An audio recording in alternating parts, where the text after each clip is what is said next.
Sir,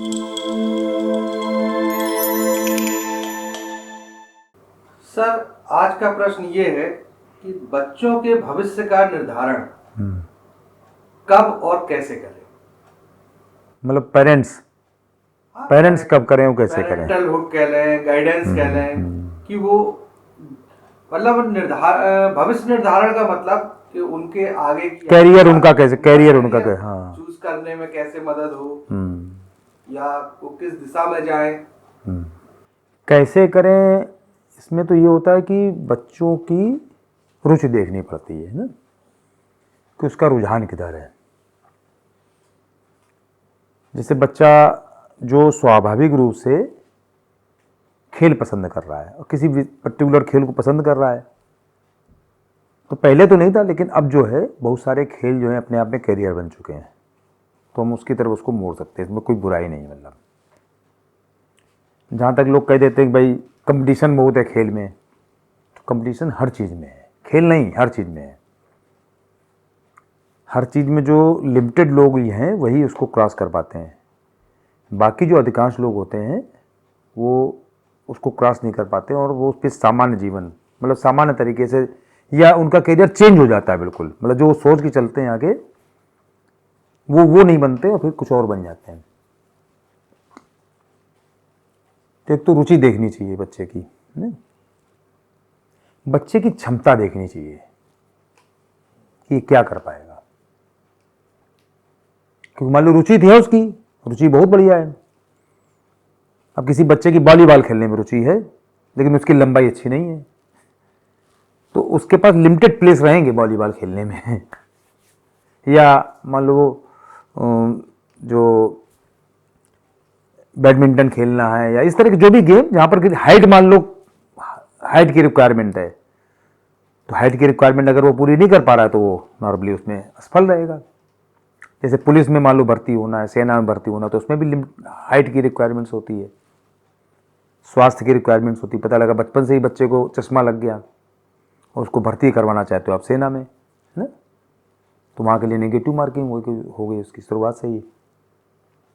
उसमें भी है ऑप्शन, ऐसा नहीं कि बिल्कुल नहीं है, लेकिन उसमें भी ऑप्शन है कि और जो एडमिनिस्ट्रेटिव वर्क वाले जो सर्विसेज हैं आर्मी वगैरह में, वहाँ आदमी जा सकता है।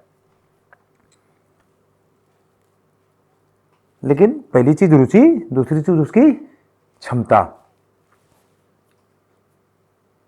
और एक चीज़ और है, क्षमता बच्चे की तो देखनी चाहिए, अपनी भी देखनी चाहिए कि हम बच्चे को क्या करवा सकते हैं। कभी कभी कुछ कोर्सेज इतने ज़्यादा कॉस्टली हैं कि आपकी क्षमता के बाहर के हैं वो, तब आप क्या करोगे, कैसे करोगे? पता लगा आपने अपनी पूरी सारी ज़िंदगी की उसमें कमाई भी लगा दी तो भी नहीं पूरा हो पा रहा उसके लिए। जैसे अब मान लो आप डॉक्टर बनाना चाहते हो बच्चे को, बच्चे की भी रुचि है, बहुत बढ़िया बात है, लेकिन उसका जो है सरकारी हॉस्पिटल में नहीं आ पा रहा है, नहीं आ पाया, तब क्या करोगे आप? क्या प्राइवेट मेडिकल कॉलेज में उसको पढ़ाने की क्षमता है आपके अंदर? इतना पैसा होना चाहिए, जितनी वहाँ की फीस है, बाकी जो ऊपर के खर्चे हैं, नहीं दे पाओगे आप, नहीं कर पाओगे, तो वहाँ से आपको कटना पड़ेगा। बच्चा करना चाहता है, उसकी भी हिम्मत है, आपका भी मन है, उसकी क्षमता भी ये कर लेगा, लेकिन उतनी क्षमता प्रदर्शित करने के बाद ही मान लो उसका सरकारी सीट पे नहीं हो पाया, है ना, तो यहाँ पर आपकी लिमिटेशन आके खड़ी हो गई। तो ये भी देखना चाहिए, मतलब इसमें कोई बुराई नहीं देखने में। अभी हम तो एक दिन ऐसी बात हो रही थी, तुमने कहा भी था कि मान लो जितना पैसा आप उसको इस तरीके से प्रोफेशन में डालने के लिए जितना पैसा आप खर्च कर देते हो, अगर उतना पैसा उसको ऐसे दे दिया जाए तो पूरी ज़िंदगी उसकी बीत जाएगी। ब्याज में ही खा के उसकी ज़िंदगी बीत जाएगी। लेकिन नहीं, कैरियर अपनी अलग चीज़ है, ब्याज खाना अलग चीज़ है। ब्याज से ज़िंदगी नहीं बीत सकती ना बीतनी चाहिए किसी की। ब्याज कोई कैरियर नहीं होता है। ब्याज कैरियर बैंकिंग के लिए है, तो बैंकिंग में चला जाए, ब्याज से बैंक को कमवाए और खाए आराम से सैलरी से वहाँ से। इंडिविजुअल तो फिर महाजनी वाला काम हो गया, वो जो गांठ गिरवी वाला।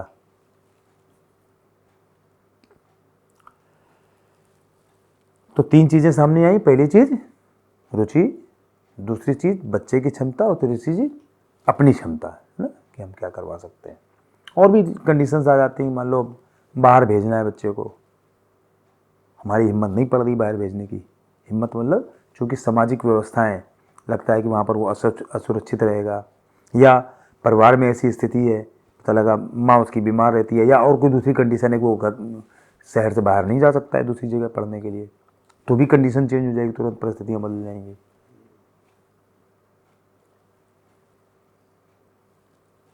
कब करना चाहिए, है ना? कब में तो ये है कि ज़्यादातर जो करियर चॉइसेस जो खड़ी होती हैं, लगभग लोग सोचते हैं कि इंटरमीडिएट के बाद उसको चेंज करना है, लेकिन इंटरमीडिएट से पहले उसको साइड चेंज करनी पड़ती है। अपने यहाँ नॉर्मली 3 साइडेड चलती हैं, आर्ट, कॉमर्स और साइंस। तो अगर हमने जो सीबीएसई बोर्ड वगैरह हैं, जो सेंट्रल बोर्ड हैं, वहाँ पर क्या है कि फर्स्ट ईयर में, मतलब 11th में जब बच्चा जा रहा होता है, तब उसको साइड डिसाइड करनी पड़ती है कि क्या उसको पढ़ना है, साइंस पढ़ना है, कॉमर्स पढ़ना है कि आर्ट पढ़ना है। अगर यूपी बोर्ड में आते हैं तो वहाँ पर 9th से ही डिसाइड हो जाता है, तो आपको उसी समय सोचना पड़ेगा कि अब इसको किस लाइन में ले जाया जाए। लेकिन एक चीज़ है, अब तो शायद नई शिक्षा प्रणाली में इस विसंगति को दूर किया गया है कि मान लो आपने कॉमर्स साइड ले ली उस समय, ये सोच के कि लड़के को सीए कराएंगे, सीएस कराएंगे, आईसीडब्ल्यूए कराएंगे, या इसी तरीके को कोई एडवोकेट बनाएंगे और टैक्स कंसल्टेंट बनाएंगे,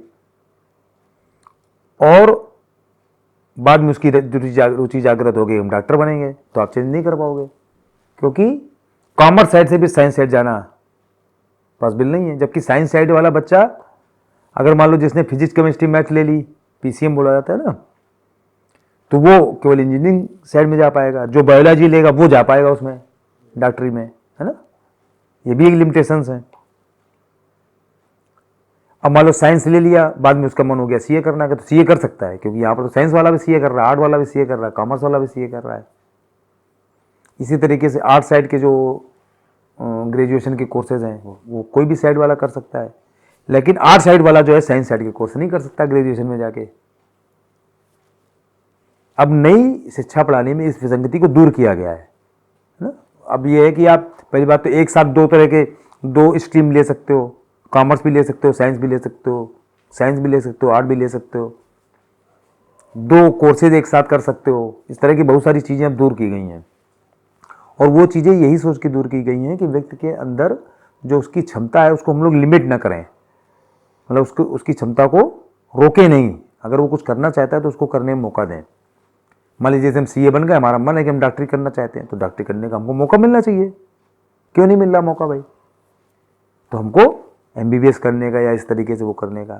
ये बात दूसरी कि पढ़ने का कोई वो नहीं है, हम पढ़ सकते हैं, अभी पढ़ सकते हैं। मान लो हमको डिग्री नहीं मिलेगी, हम प्रोफेशनली उस काम को नहीं कर पाएंगे, लेकिन अपना डॉक्टर बनने का सपना तो पूरी कर पाएंगे कि हाँ हमने पढ़ लिया, मेडिकल हमने पढ़ लिया, उसमें क्या दिक्कत है।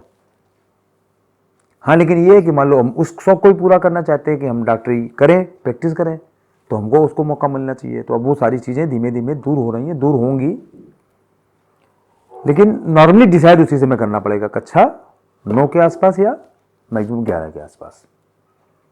2 तो उत्तर ये हो गए।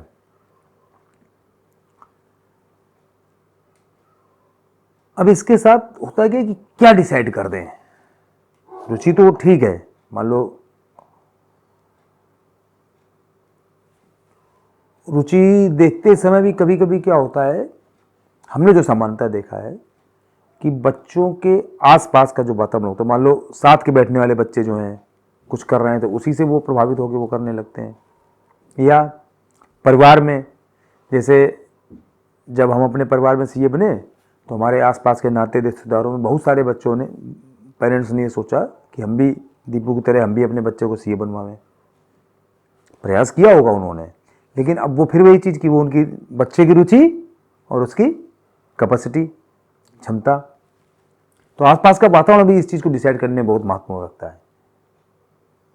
जैसे हमारा छोटा भाई, उसने मान लो उसका पढ़ने में मन नहीं लगा, उसने कहा कि हम बिजली की दुकान करेंगे, तो बिजली की दुकान करने लगा। तो उससे छोटे वाले का भी जब ये हुआ कि तुमको घर से बाहर नहीं जाने देना है, कहीं दूसरे शहर नहीं जाने देना है, तो उसने भी यही सोच लिया चलो हमको बिजली की दुकान करेंगे। जबकि उसने ग्रेजुएशन कर लिया, सब कुछ कर लिया, लेकिन उसके बाद भी वो बिजली की दुकान उसने करी। क्यों? क्योंकि उसका बड़ा भाई बिजली की दुकान कर रहा था। और जो सबसे छोटा वाला है वो इंजीनियरिंग लाइन में चला गया। मतलब 4 भाइयों में 2 बीच वाले तो बिजली में आ गए, एक सीए बन गया, एक इंजीनियर बन गया। तो यहां पर अलग अलग कंडीशंस जो होती हैं आसपास के, जैसे मान लो जो बच्चे कर रहे हैं उसके हिसाब से डिसाइड कर लिया, परिवार में और लोग जो कर रहे हैं उसके हिसाब से डिसाइड कर लिया। मतलब कहीं ना कहीं सोचने का एक माध्यम कोई ना कोई बन जाता है। और माध्यम बनाने के लिए ये सारी परिस्थितियां, मतलब सारी परिस्थितियां, मतलब कोई परिस्थिति उसमें से हो सकती है, वो उसके लिए जिम्मेदार हो सकती है। हम तो अपने लिए देखते हैं, मान लो जब हम सीए करने का जैसा हमारा है, तो हम तो बीकॉम कर चुके थे, एमकॉम में एडमिशन लेने जा रहे थे, हमारा क्राइस्ट चर्च कॉलेज में एडमिशन होना था। हमने कहा पापा से लो फीस दे दो, हम अपनी जमा करा में जाकर एडमिशन करा लें। तो उन्होंने कह दिया कि नहीं, वो सतीश चाचा से बात हो गई है, उनके पास चले जाना और वो कहीं तुमको अकाउंट सिखवा देंगे, तो तुम्हारा कम से कम तुमने बीकॉम किया, तुम्हारी आगे की लाइन बन जाएगी। हम उनके पास गए, उन्होंने एक चार्टर्ड अकाउंटेंट फर्म में हमको भेज दिया। वहां पर जब हम गए तो जो सीए साहब थे, पारिक साहब, उन्होंने हमसे पूछ लिया, एक प्रश्न पूछ लिया कि अकाउंट सीखोगे कि सीए करोगे। हमको सीए के बारे में कोई बहुत ज्यादा जानकारी भी नहीं थी, हमने कह दिया सीए करेंगे। जबकि हम सीखने गए थे अकाउंट, हमको पिताजी ने हमारे भेजा था कि जाओ अकाउंट सीख लो जाके, तो कहीं ना कहीं अकाउंट्स क्लर्क की नौकरी तुम्हारी लग जाएगी। और चूंकि सतीश चाचा लोहिया जैसे ग्रुप में काम कर रहे थे, मैनेजर थे, तो वो इसमें मतलब हेल्पफुल थे हमारे लिए कि कहीं ना कहीं नौकरी लगी जाएगी। और हमारे मुंह से निकल गया कि हम सीए करेंगे। अब ये कौन सी परिस्थिति थी कि यहां तो कोई परिस्थिति हमारे आसपास थी भी नहीं कि हमको सीए करना था, ना हमसे किसी ने कहा था कि सीए करो जाके। हमको तो पता भी नहीं था सीए का सिलेबस क्या होता है। ये बात दूसरी कि हमारे मामा कर रहे थे, लेकिन हमको उसके बारे में ना तो कोई रुचि थी, ना हमारे उस तरफ कोई ध्यान था कि इनकी तरह हमको सीए करना है। तो उस समय पहली बात तो उनका प्रश्न पूछना, उन्होंने पूछा ही क्यों, जबकि सतीश चाचा ने जो भेजा था उनके पास कि जब अकाउंट सीखना है, तो उनको अकाउंट सीखने के लिए हमको भेजा था, हम अकाउंट सीखने लगते। उनको हमसे ये प्रश्न ही नहीं करना चाहिए था। उनकी तरफ से ये प्रश्न आया और हमारी तरफ से ये उत्तर जाना, ना हमको उत्तर देना चाहिए था। ये जब हमको अकाउंट सीखने के लिए भेजा गया है, तो हमको ये कहने की क्या जरूरत थी कि सीए करेंगे। तो ये प्रश्न आ रहा हो, ये उत्तर देना, ये कहां से हो गया। इसके पीछे कहीं ना कहीं हमको लगता है कि आपके भाग्य का निर्धारण जो यहां से हो रहा होता है, वो परिस्थितियां काम करती हैं। अब हम इसको बिल्कुल दूसरी तरफ ले जाते हैं, है ना।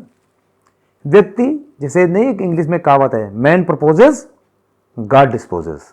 मतलब आप तो सोच के आ रहे हो कि हमको ये करना है, लेकिन भगवान आपके लिए क्या चाहता है, वो भी तो बहुत मतलब महत्वपूर्ण है ना। कि भगवान ने तो आपके लिए दूसरे सोच रखा है। आप बच्चा डॉक्टर बनना चाहता है, पता लगा उसी समय उसका कोई एक्सीडेंट हो गया, उसकी आंखें ही एक चली गई, खराब हो गई। इस काबिल ही नहीं बचा कि वो डॉक्टर बन जाए, सर्जन बन जाए। मतलब एक उदाहरण देना है, जरूरी नहीं कि जिसकी आंख खराब हो डॉक्टर नहीं बन सकता है। लेकिन बात बता रहे हैं तुम्हें कि कुछ भी इस तरह की कोई परिस्थिति बन गई, क्रिकेटर बनना चाहता है, हाथ खराब हो गया, नहीं बन पाया क्रिकेटर।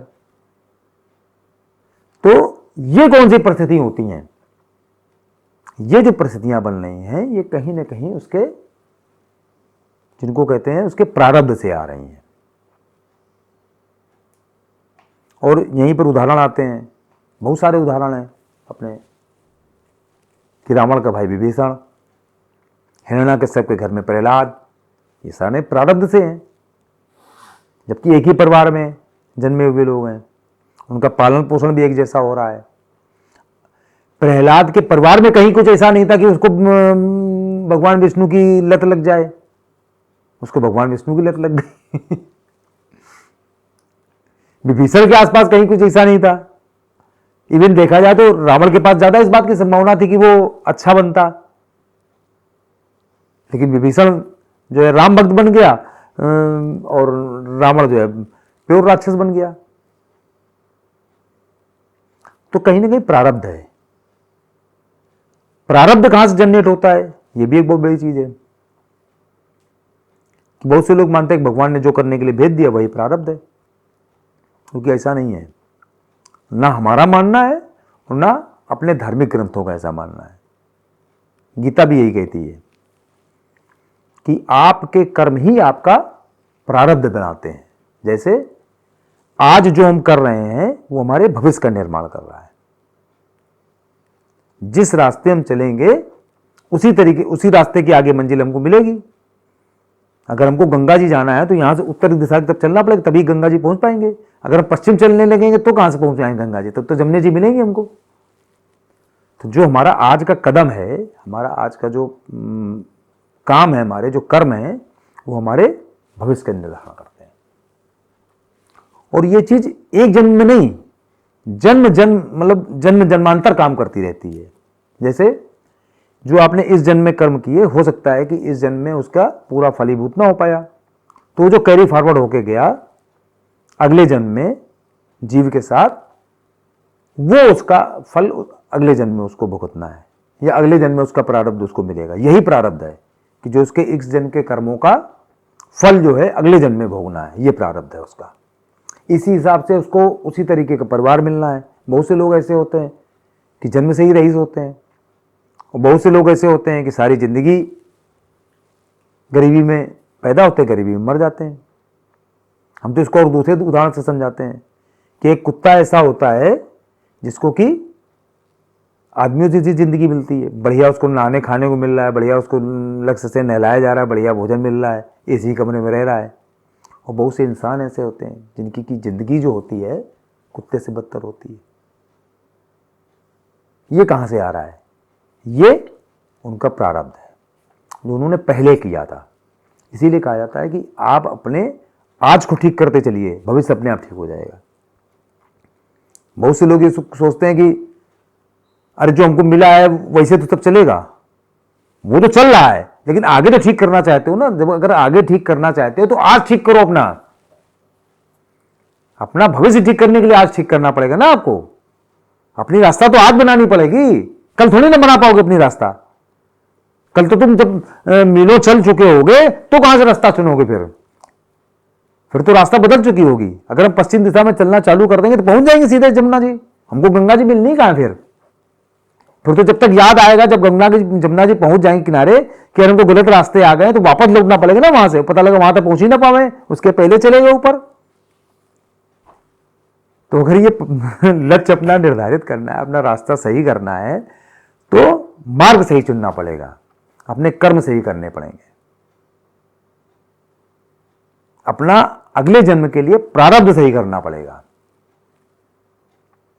और जो सनातन धर्म की जो खास बात है वो यही है, क्योंकि पुनर्जन्म पर विश्वास है। सनातन धर्म में पुनर्जन्म को मानते हैं हम लोग। तो यही है कि अपना भविष्य ठीक करने के लिए हमको अपना आज ठीक करना पड़ेगा। अगर आज नहीं ठीक करेंगे तो जो होगा वैसे ही होगा, है ना। मतलब आज जो कर रहे हैं उसी से कल का निर्धारण कर रहे हैं बस। इसलिए आज के कर्मों पर अपना ध्यान दें। एक चीज, और दूसरी चीज कि भगवान ने जो हमको मौके दिए हैं, मान लो प्रारब्ध से जो हमको मिला है, जिसको लोग कहते हैं ना कि भगवान ने हमको मौके नहीं दिए, लेकिन भगवान ने जो मौका दिया है उसमें हम अपना बेस्ट परफॉर्म करके दिखावें। मतलब हम अपनी परफॉर्मेंस बढ़िया रखें, क्योंकि भगवान ये भी देख रहा होता है कि तुमको हमने ये मौका दिया था करने के लिए, तुमने वो भी काम तो ठीक से नहीं किया। जब तुमने वो काम, एक छोटा सा काम दिया तो वो तुम ठीक से नहीं कर पाए, तो मान लो बड़ी चीज कोई तुमको पकड़ा तो वो तुम कहां से कर पाओगे? तुम्हारी क्षमता का निर्धारण भी तो हो रहा है यहां से। तो भगवान ने जो मौका दिया, डॉक्टर साहब तो कहते थे कि भगवान जब जन्म देता है तो वो ये निश्चित करके देता है कि तुमको क्या करना चाहिए, लेकिन हम लोग भटक जाते हैं। जैसे अपने यहाँ चूंकि वर्ण व्यवस्था भी है, तो भगवान ने अगर ब्राह्मण परिवार में जन्म दिया है तो भगवान ने सोच के दिया होगा ना कि ब्राह्मणों के क्या कर्म है, तुमको करने चाहिए। वो जब तुम कर नहीं रहे हो, जो करोगे उसी का तो फल मिलेगा तुमको। मान लो हमको ब्राह्मण परिवार में जन्म मिला, हम पूजा पाठ या हमको विद्या अध्ययन या वेद अध्ययन उस तरह का अध्ययन अध्यापन करने का काम करना चाहिए था, नहीं किया। मान लो हमने सीए कर लिया, आज की तारीख में व्यापार कर रहे हैं हम, तो जब वैश्य वृत्ति में लगे हुए हैं तो उसका रिजल्ट भी तो वही मिलेगा हमको। भगवान ने तो अपनी इच्छा बता दी कि तुमको ब्राह्मण हमने बनाया है, जाओ ये करो जाके, लेकिन हमने उनकी इच्छा कहां पूरी की, हमने अपनी इच्छा घुसेड़ दी उसमें। या फिर ये कहें कि भगवान ने ये भी कहीं इच्छा रखी होगी उसमें कि अगर ये न कर पाना तो ये कर लेना कुछ भी हो सकता है। अगर हम ये भी मान लें कि जो हमको आज की तारीख में भी जो हम बने हैं पूर्व जन्म के कर्मों का फल है, मान लो इस जन्म के कर्मों का फल नहीं है, तो भी मान लो हम सीए बन गए तो सीए का काम भी बढ़िया ढंग से करें, अपनी बेस्ट परफॉर्मेंस यहां पर दें। अगर बेस्ट परफॉर्मेंस देंगे तो भगवान फिर और बढ़िया मौका देगा। बढ़िया मौके उन्हीं को मिलते हैं जो कि अपने पिछले काम बढ़िया ढंग से कर लेते हैं। जैसे नहीं लोगों को प्रमोशन मिलता है तो प्रमोशन उन्हीं को मिलता है जो बढ़िया काम करता है। बाकी सरकारी व्यवस्था होती है कि 5 साल में तुमको तुम्हारा ग्रेड बढ़ना है तो बढ़ जाएगा, ये सरकारी व्यवस्था तो है नहीं, ये तो भगवान की व्यवस्था है। तो भगवान की व्यवस्था दूसरे ढंग तक चलती है। आप बढ़िया काम करोगे बढ़िया मौके मिलेंगे, नहीं बढ़िया करोगे तो वहीं पर पड़े रहोगे। फिर तो मान लो कि अजगर करे न चाकरी, पंछी करे न काम ना। लेकिन वो केवल उन लोगों के लिए हैं जिनके ऊपर कर्म का सिद्धांत लागू नहीं होता है, ना अजगर के ऊपर लागू होता है ना पंछी के ऊपर लागू होता है। कर्म का सिद्धांत केवल और केवल इंसानों के ऊपर लागू होता है, और इसीलिए इंसान केवल और केवल अपने कर्मों से अपने भविष्य का निर्धारण कर सकता है, अपना भविष्य उज्जवल बना सकता है, अपने भविष्य ठीक कर सकता है, अपना अगला जन्म भी ठीक कर सकता है।